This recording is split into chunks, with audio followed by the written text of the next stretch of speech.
I'm Zulaika Mook, Director of the Division of Economic Development and Innovation for Curaçao. Across the Caribbean, we are living in moments of powerful transformations. At the forefront of these changes is the leadership of women, who are reimagining the tourism industry through innovation, resilience, and a bold vision for the future. Looking ahead, my vision for the Caribbean tourism is rooted in unity and shared responsibility.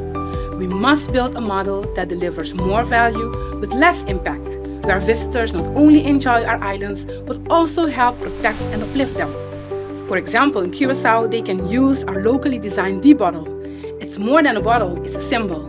It's a practical step towards reducing waste, preserving our identity, and moving forward with intention. This is our moment to lead, not only in numbers, but also in the way we grow, with purpose, with care, and with vision.